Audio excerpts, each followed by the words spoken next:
This might just be the perfect home speaker.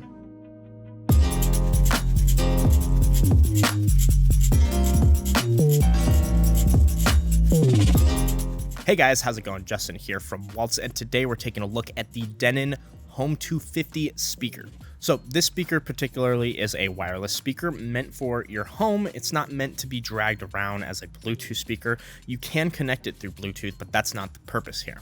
You can also hook it up through auxiliary, USB, Wi-Fi, and it does have an Ethernet port in case you plan on hardwiring it. And having that Ethernet port is good for those networks that, might be reaching into a far bedroom that doesn't quite get all the way with Wi-Fi. So having that is definitely a plus. Now, assuming you're only connecting this via Wi-Fi or Bluetooth, the only cable you have to worry about is the power cord. It also is voice enabled, so it's compatible with your Google Home, Amazon Alexa, and Apple HomeKit. Now, when I first was messing around with the speaker, unboxing it and taking some shots, I didn't realize that the buttons were hidden. And I did kind of think that was a little weird. I was like, well, where are the buttons?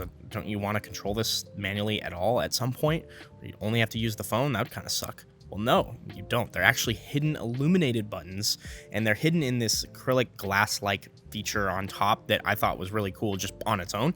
I didn't even know they were hidden buttons, but they illuminate with just a simple tap, and I think that's one of probably the coolest things I've seen in a home speaker. And this speaker specifically is not really meant to be mounted on the wall or mounted anywhere per se.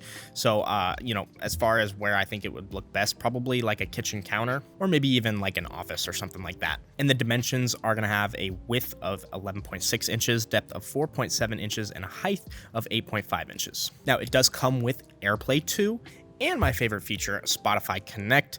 And they're basically the same thing, but Spotify is within the app, and I use Spotify for my music, so I really like this feature because I'm able to just cast whatever I'm listening to on my phone right to the speaker that I want to listen to on. So let's say I'm listening to a song in my car, I can just cast it onto my speaker, so by the time I get into my house, it's already playing, and it's like I picked up where I left off. So very nice that it has that Spotify Connect. It also has a handle on the back, which makes it really easy to pick up and move around. Although it's not a wireless Bluetooth type of speaker, it's still nice to have something to hold on to because it's not a super light speaker. There's a lot of speakers in this speaker, and it's just nice to have a little handle to carry it from. And since I mentioned speakers, let's talk about it. What's in this bad boy? Well, there's quite a bit, to be honest. You get two 3/4 inch tweeters, two 4-inch mid-bass drivers, and a 5 1/4 passive bass radiator, which is crazy to me that they can fit all this in this small speaker. But it makes sense because it has a pretty even distribution of sound, and I feel like it touched really well on all levels of the EQ when I was listening to different types of music. Just overall a very impressive speaker right out of the box. Oh, and if you guys are enjoying the video, make sure to leave a like and subscribe. It really does help me out. Now let's jump into our next part, which is audio. Now, as far as setup, where do I see this in my system? Well, personally, I would probably put this in, the living room or kitchen as a side speaker for music. If I was doing the full surround, you could technically hook this up with a Denon 716 soundbar and then have these as rears. But if you're going to do rears, I'd probably spend the money on the 150s instead of these because these are just going to sound better for music and produce more bass, as to where with the rears, they might be a little bit better, and you can get for the same price, two of them rather than just one. So I would do soundbar with the 150s and then have this speaker as kind of your fill for your music and entertaining. And if you have a really, really large living room or kitchen per se, you probably want to look at maybe like the 350, and that's going to have even bigger speakers, a little bit more kick, but it's the same kind of design. Now, it is time for a sound test, but let me know what you guys thought about this speaker. I really liked it, and it surprised me. I wasn't expecting this much out of this single home speaker, but things like that illuminated button press feature, I thought that was crazy. Not to mention the great audio that you're about to hear. Just overall a great home speaker, and if you're going down the Hios and Denon route, I would definitely make this a high priority item. And if you guys enjoyed the video, make sure to leave a like and subscribe, and we'll see you in the next one.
Thank you guys so much for making it to the end of the video. If this is a product that you're interested in, make sure to email me at youtube@waltz so I can get you a special YouTube discount. If you haven't already, subscribe for more videos like these, and we'll see you in the next one.